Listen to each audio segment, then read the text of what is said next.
साल 1970। ये उस दौर की बात है जब पाकिस्तान पूर्वी और पश्चिमी नाम से जाना जाता था। पूर्वी पाकिस्तान में पश्चिमी पाकिस्तान ने अत्याचार की हदें पार कर दी थी। पूर्वी सरहद से शरणार्थी लाखों की तादाद में भारत का रुख करने लगे। तत्कालीन प्रधानमंत्री इंदिरा जानती थीं कि रिफ्यूजियों की समस्या का स्थायी समाधान जरूरी था। Is there a situation in which you might attack Pakistan? Well, I hope not. But of course we can't endanger our security in any way. शरणार्थियों की समस्या गंभीर थी। इंदिरा जानती थीं हालात युद्ध की तरफ बढ़ रहे हैं। उन्होंने सेनाध्यक्ष जनरल सैम मानेकशॉ से मुलाकात की। उधर पूर्वी पाकिस्तान की बागडोर जनरल नियाजी के हाथ में थी। पाकिस्तान ने 3 दिसंबर 1971 को भारत की पश्चिमी सरहद पर हमला बोल दिया।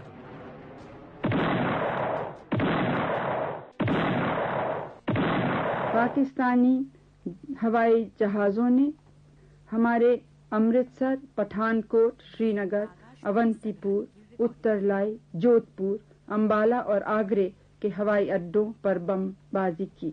3 दिसंबर 1971 शाम 5:31।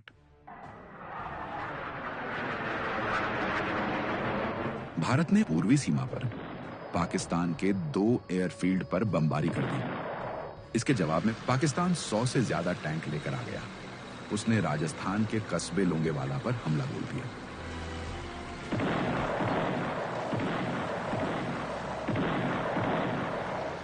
लोंगेवाला में 23 पंजाब की एक कंपनी के 120 सैनिकों ने रात भर 2000 पाकिस्तानी सैनिकों और टैंकों को रोके रखा।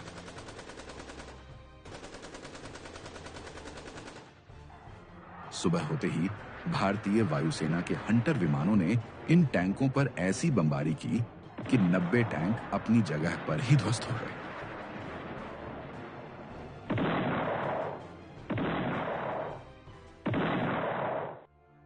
उधर ईस्ट पाकिस्तान में भारतीय फौज अलग अलग दिशाओं से आगे बढ़ रही थी। लक्ष्य एक ही था, ढाका। जनरल नियाजी ने पूर्वी पाकिस्तान के अहम शहरों की किलेबंदी कर ली थी। पाकिस्तानी फौज हर तरफ मुस्तैद थी। इधर हिंदुस्तान में इंदिरा युद्ध पर करीबी नजर बनाए हुए थी। इंदिरा फौज को काम करने की आजादी देती थी। सेना प्रमुख के तौर पर जनरल सैम मानेकशॉ मौजूद थे। पूर्वी पाकिस्तान में भारतीय सेना को लगातार कामयाबी मिल रही थी। हिली बोगरा की लड़ाई भारत जीत चुका था। पश्चिमी मोर्चे पर बसंतर की लड़ाई भी भारत जीत गया था। भारतीय एयरफोर्स इस लड़ाई में बढ़ चढ़कर हिस्सा ले रही थी और पाकिस्तान को बेहद करारी चोट पहुंचा रही थी। उधर हजारों मील दूर अमेरिका में उस वक्त के राष्ट्रपति रिचर्ड निक्सन भारत पर युद्ध रोकने का दबाव बना रहे थे। लेकिन इंदिरा पर अमेरिकी धमकियों का कोई असर नहीं हुआ। दरअसल 71 के युद्ध में पाकिस्तान को न सिर्फ अमेरिका से मदद मिल रही थी, बल्कि इंग्लैंड से भी, और चीन और श्रीलंका तो उसके साथ थे ही। भारत के पास थी तो बस हिम्मत और रूस की गहरी दोस्ती। रूस के एंटी शिप P-15 मिसाइल के इस्तेमाल से भारतीय नौसेना ने 10 पाकिस्तानी युद्धपोत को नष्ट कर दिया।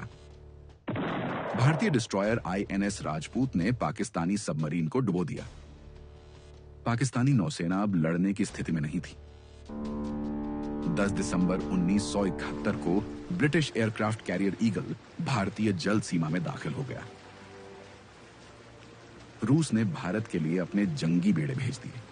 जब अमरीकी बेड़े एंटरप्राइज और USS ट्रिपोली भारतीय जल सीमा में पहुंचे तो रूस ने उन्हें घेर लिया।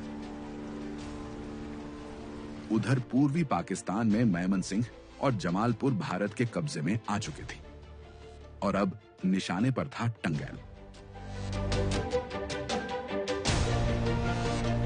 भारत ने करीबन 700 कमांडो टंगैल में एयर ड्रॉप किए।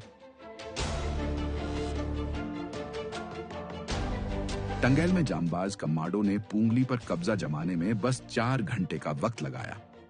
इस बीच इंदिरा अब जल्द से जल्द नतीजे का इंतजार कर रही थी। भारतीय नौसेना ने कराची शहर पर हमला बोल दिया था। ऑपरेशन ट्राइडेंट कामयाब रहा।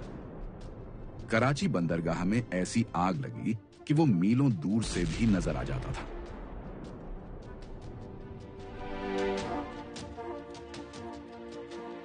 इस बीच हिंदुस्तानी फौज ढाका को घेर चुकी थी।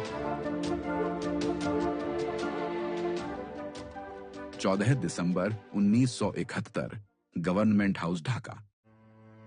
ईस्ट पाकिस्तान के गवर्नर डॉक्टर मलिक उस दिन सूबे के तमाम आला अधिकारियों के साथ एक आपात बैठक कर रहे थे। तभी अचानक भारतीय वायुसेना इस इमारत पर बमबारी कर देती है। इमारत पर जब बम गिरा उस वक्त मीटिंग शुरू हो चुकी थी। बमबारी से इमारत के मुख्य हॉल की छत गिर गई। गवर्नर मलिक इस कदर डर गए कि फौरन अपने पद से इस्तीफा दे दिया। उधर हिंदुस्तानी फौज ढाका की ओर आगे बढ़े जा रही थी और जनरल नियाजी युद्ध विराम के लिए बार बार गिड़गिड़ा रहा था। The Indian Army is in Bangladesh. Your air force has been destroyed. You are surrounded on all sides.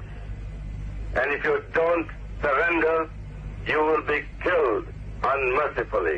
16 दिसंबर 1971 रामना रेसकोर्स ढाका, शाम 4:15 जनरल नियाजी ने दस्तखत किए, फिर अपनी रिवॉल्वर जनरल अरोरा को सौंप दी। ईस्ट पाकिस्तान का वजूद खत्म हो चुका था। 17 दिसंबर 1971 को एक नए देश का जन्म हुआ, बांग्लादेश। कुल 93,000 पाकिस्तानियों को युद्धबंदी बनाया गया। युद्ध जीतने के बावजूद भारत ने बांग्लादेश में अपना झंडा तक नहीं गाड़ा। 93,000 सैनिकों को कुछ दिनों के बाद जेनेवा कन्वेंशन के तहत पाकिस्तान को वापस लौटा दिया। All the world admires a deed well done, and I think, with all modesty, we can say that we have done this action well. ये थी 1971 जंग की पूरी दास्तान। एक आयरन लेडी, इंदिरा गांधी।